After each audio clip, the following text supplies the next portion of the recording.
What's up, y'all? I am Sydney Mumford, the host of Tiger Faces. And today on the show, we decided to come over here to the engineering building. Today, our guest is a well-rounded engineering student who serves as a president as well as a vice president. So today, our leader spotlight is Ariyah Mitchell. Ariyah, how you doing today? I'm doing pretty well. How are you doing? I'm doing pretty good. I really appreciate you coming on the show. I know you're a very, very busy woman. So the fact that you stopped here to get a quick little interview in, I appreciate it. And I thank you for having me. This was an honor to even be able to be on the show. I love stuff like this, so thank you again. Of course. For those of us that are just getting to know Ariyah and who may not have seen you before around campus, who is Ariyah? So I'm born and raised in Ohio, so I came a very long way. So I'm a very adaptable person.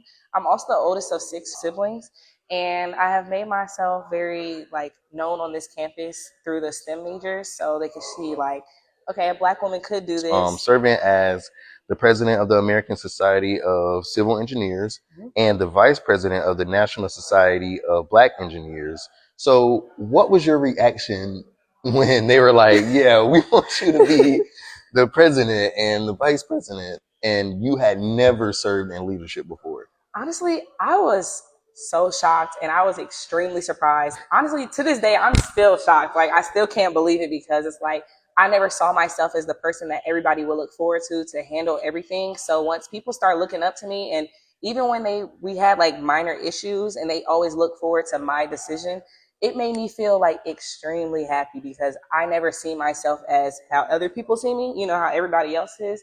But once I had prayed to God, I hope I find my route. I hope I find what I want to do and shows me what I want to do in life. Then it was the next few days I was already elected to be a leadership position. I was just extremely shocked. I feel that about myself too. I think that a lot of the leadership skills that I have, of course, came from experience doing the work. But I think that a lot of the leadership that I have right now, it's been in me. Stepping into roles such as VP of Collegiate 100 before I became the president, that was a role that I was the same as you. I was like, oh, me be the VP, the second in charge of the entire organization. But stepping into that role taught me that this is what you were meant to do. You were a born leader, so you have to step into that role. And stepping into it, it was seamless. I stepped into it, and then even the transition to president, it was seamless, and it made me think maybe this was what I was meant to do. Mm-hmm. At what point did you go from surprise to let's get to work? I could do this. I would say we had a few events, and in my mind, I was well, I'm expecting way more people. I'm expecting way more engagement. But when I reached out to an alum that had tried to start up National Society of Black Engineers, because we are the ones that started up. So shout out to Larry for helping us out. But they were we've never done something on this scale. We've never done something so professional, or we've never done things that help the student body. We're just kind of really focused on having a community. And it made me see wow, we are doing way more than they have ever done in years. And to be witnessing that, and especially being a part of it, it's just it's so surreal. I felt the same way you did. Wow, me, and I'm wow, NSBE, that's the ones you want to those are the organizations you look up to. Then I was just extremely impressed, especially to myself, because I never thought I would be good at something like that. And now that I've seen it, and I've had my advisors talk to me about it, and my professors, I don't know, it just went up from there, I think. First time that I seen you was at one of Collegiate 100's events. Yes. And you were one of the panelists. And as soon as you started talking, I was like, oh yeah, she has her, she is well-spoken. You were very, very well-spoken. And you were up there and you were talking, and what you were saying wasn't just filler. It was actually, I think a lot of times when people are on panels, sometimes it just be filler or repeating what everybody else on the panel said. But I think you gave a really, really fresh perspective, and that made me look at you yeah, she carries herself well. I thought you were a business major. I actually thought you were a business major. I did not even know that you were an engineering major, but that just goes to show the way that you carry yourself is important, especially in leadership, because like you said, these people are looking at you. They're looking at you, and you may not notice. You may didn't know they were looking at you, but they are. So how you carry yourself, how you present yourself is important. It feels like yours, engineering, where minorities are often underrepresented, community becomes important. what does it mean to you to create that kind of space through your organizations and being a leader of your organization?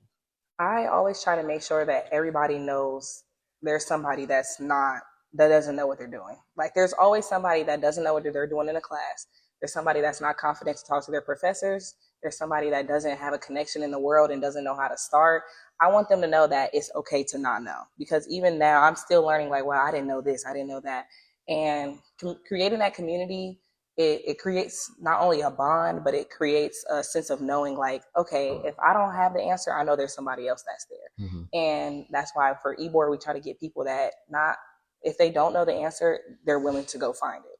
So if you can't look around for your members, you can most definitely look for your board members, because you know they're going to find the answer for you. And we try to every single time. And if we don't come up with one, trust me, we're not going to give you that answer, because we're going to go find one.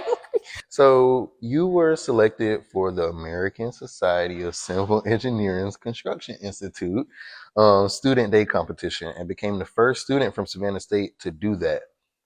First of all, tell us a little bit about what that is for those of us that don't know what the organization is, but also how did that moment represent you? Okay.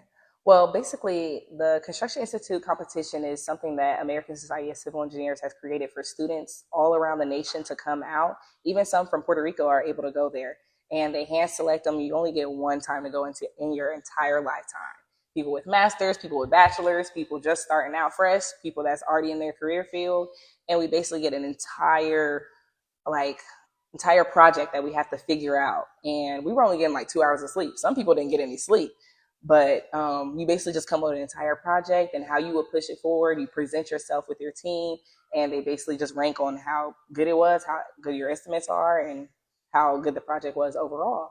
And what was the next part of that question? And how did being the first person to do that resonate with you?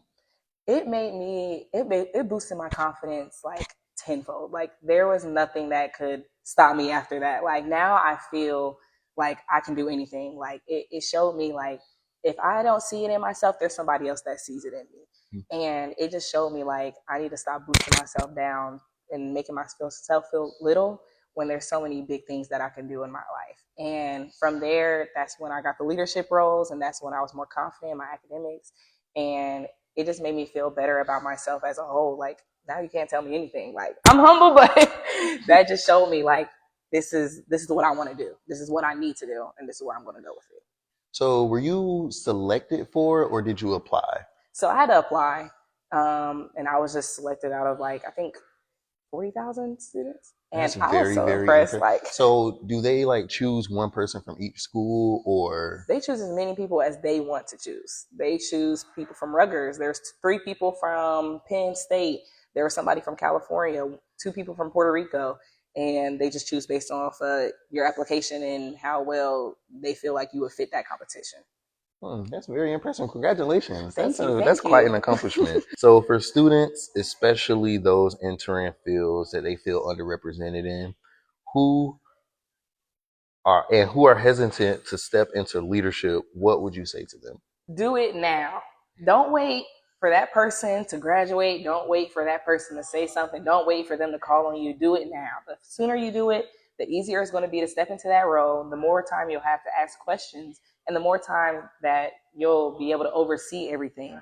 I really do appreciate you for coming on the show, but I definitely wanted to give you your flowers. Please continue to be the amazing leader that you are, and continue to represent yourself so well with such elegance and class. Even when I see you around campus, I just be like, that is a Black woman right there. Oh, thank you. And I also want to compliment you for how well you're doing as a leader. I always hear my friends talk about how great of a leader you are, and the amazing events that you've had, and how kind and social you are. So I want to compliment you for that, because you're an amazing person, Sydney, and I want to thank you for having me. Thank you. I appreciate that.